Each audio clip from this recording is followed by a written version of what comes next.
Hey guys, so it's been 1 year since I left the UK today, officially. It's the morning. I'm in my flat, which is in a house. And yeah, I'm just feeling really good today. I woke up early, listening to music on my phone, did radio.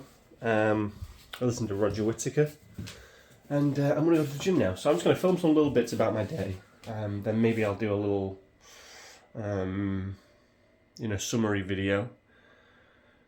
But yeah, 1 year outside the UK today. Really awesome. And it wouldn't have happened if I didn't just go. Alright guys, let's go to the gym. Bah!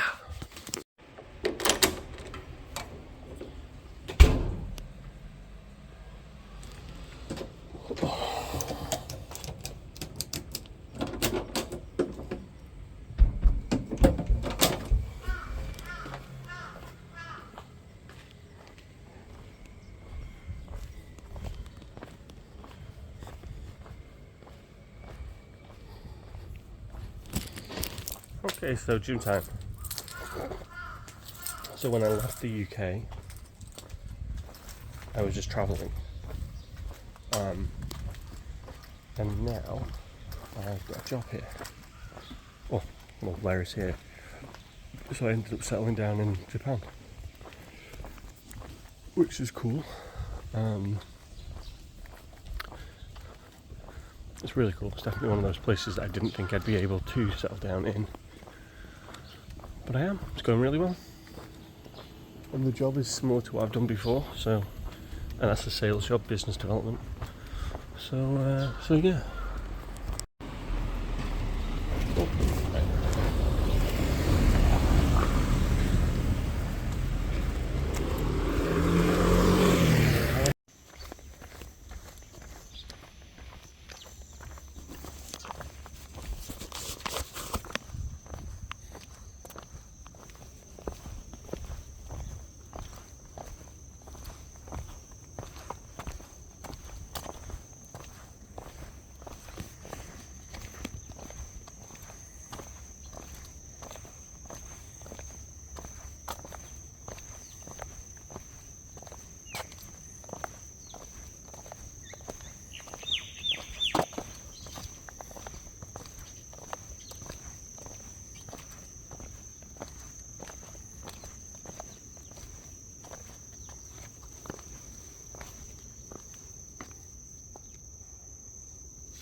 Okay, so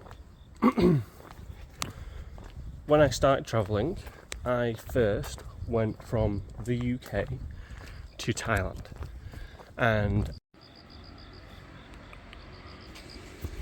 okay, so when I first started travelling, how much money did I have? I probably had about maybe £6,000 I got. I saved up from jobs, that kind of stuff, redundancies, and it wasn't really enough, but it was enough to get going. And everyone was telling me I'd run out of money, and I didn't listen because I was focused on the goal of going to China/Asia. I went first to Thailand. I was supposed to be there for I think about 2 weeks, but I missed a couple of flights. It was relaxing too much. And then that was on the 7th of October last year. I think I got to China. China was my second destination, Shanghai. That was in November. So I got to Shanghai in November. And then I went to a place called Nanjing from Shanghai. I learned how different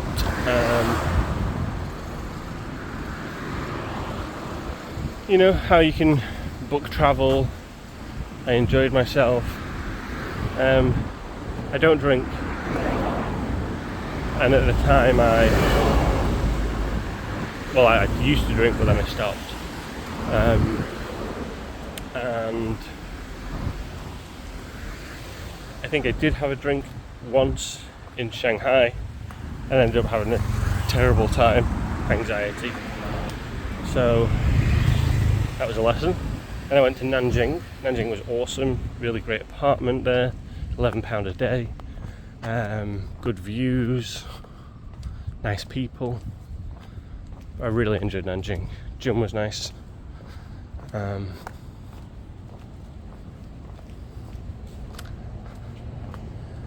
Then after Nanjing, where did I go after Nanjing?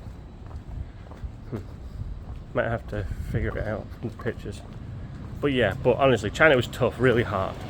Not easy to get along with because of the different kinds of internet there, but really enjoyable.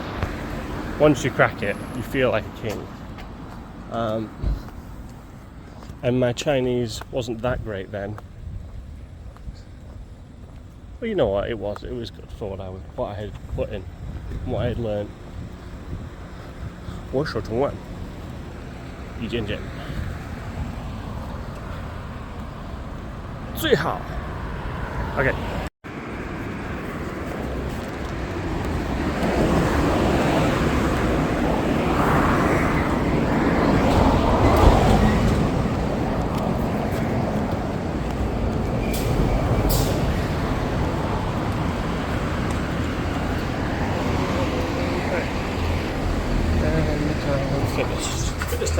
First time going to give in the morning.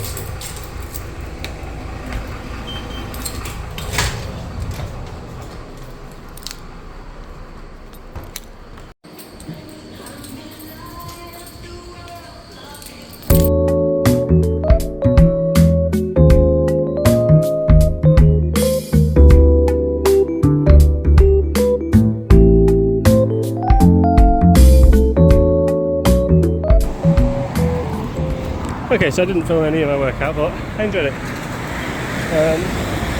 So quickly, I then went to Shanghai, I went to Vietnam, I went to Indonesia, I went to Hong Kong, I went to Malaysia, went to Singapore,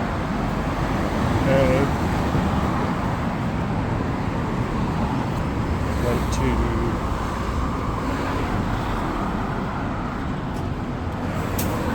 Indonesia for Christmas. That's basically a good marker. So Indonesia for Christmas. I went to Bali, went to Kuta. I didn't really enjoy it, but that was because I was staying in that one area of Bali. Before that, I actually thought that Bali was just like a little place, but Bali's like an island, and there are good parts of the island, I think, and bad parts, and more salesy parts. And I thought Kuta was very salesy, very like a lot of salespeople on the street trying to get you aggressively. So I didn't really like that. Then I went to Lombok in Indonesia, and I went to Gili Island, Gili T, for New Year's. That was really fun. Really fun. Went snorkeling. Maybe I'll put pictures on the screen when I'm talking about these things. So Vietnam, was nice because of the sea. I did the Ha Giang Loop at the top of Vietnam. That was pretty fun. Which is basically a scooter ride, 4-day, or you can do a 3-day scooter ride. I wanted to drive myself, but they give you a driver and it's probably a lot easier that way, because you can just focus on enjoying it rather than driving.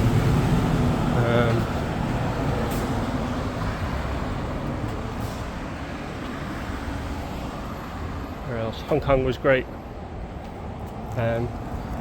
But I thought Hong Kong was a lot more expensive than the other places. Singapore, I was only there for like half a day. I've been there since. But I still think it's quite expensive. Singapore and Hong Kong, probably the most expensive. So if you're on a budget, it might not be the best places to go. In terms of like getting cheap hostels and, you know, daily food, that kind of stuff. Malaysia, really good. Good price. Food, good price. Accommodation. And probably the cheapest accommodation I had, but I wasn't really that used to it when I was travelling in Thailand, so.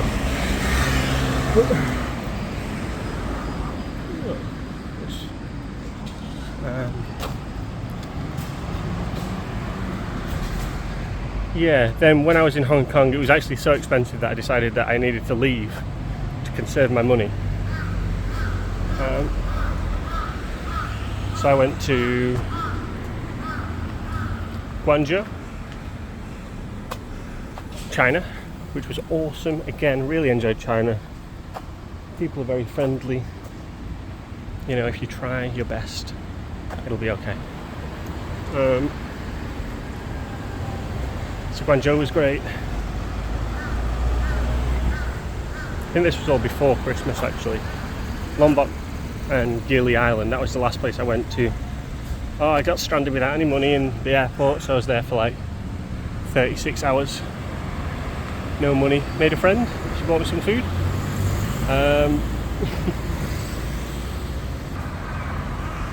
After Gili, so after Indonesia, on about the 15th of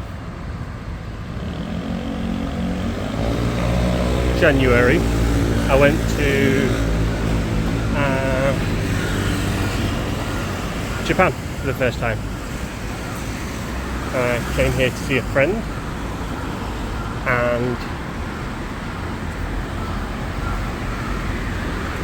and then I actually realised I really liked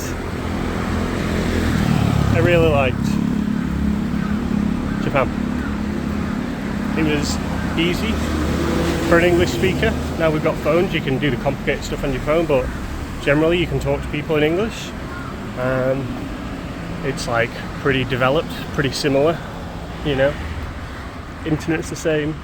It's a lot easier than China, although China I felt a better sense of accomplishment when I did things. But Japan is a really nice place, and with a British passport you can come over here with a 30-day tourist visa. You can leave and just come back. And I decided I wanted to live in Japan, so I found a job here. That's what I'm doing now, and it's been about 6 months. So I basically travelled for about 6 months and then came to Japan for 6 months. It's funny, I can't believe that I'm saying this because I'm still doing it. And the job's going really well. So it's a sales job, speaking English. When I started this I was learning Chinese, which I still am learning, but I'm also learning Japanese now as well. I'm doing some like night classes and listening to audiobooks, but I'm carrying on with the Chinese. And they're actually not, there's just a little bit of similarities between Chinese and Japanese, and there's similarities weirdly between English and Japanese. How do you say butter in Japanese? Bata desu. Interneto. Hotelu. I can figure out what they mean. So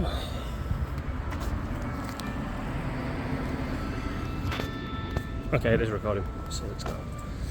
So yeah, so it is 7 AM And now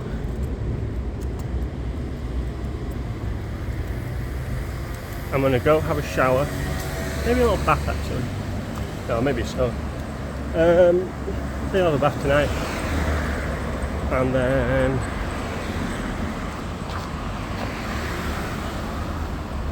I'm gonna get on with the day of work. I'm just doing some really exciting tests at the moment at work, testing to see if these messages go out and what traction they get and what response they get. So it's going to be interesting. Like 8 different tests. So let's go, guys. Have a great day, and I'm going to carry on filming throughout the day, just talking about my experience working abroad. So let's continue. Okay, so got back to the flat. I tidied this shelf. Well, when I say tidied, I stacked everything in this box. And now I am working. So I've just got a couple of meetings today, but basically my main task for today is to have conversations with people. And I'm just waiting on a call to book some flights for a conference, which is exciting. And then, that's pretty much everything. It's going to be an exciting day. You know, how many people does anybody respond to my emails? Do I get any meetings booked? Do I get any traction from the people that I'm having conversations with? Who knows? But what I do know is it'll be interesting. So yeah, we go. Okay, guys. So 1 year outside of the UK. I've pretty much finished my day, and well done me. But you know what? It's only going to continue to get better. So I'm going to dive into a meeting. Thanks for watching. If you've got any questions about this, let me know. I can make a video on it.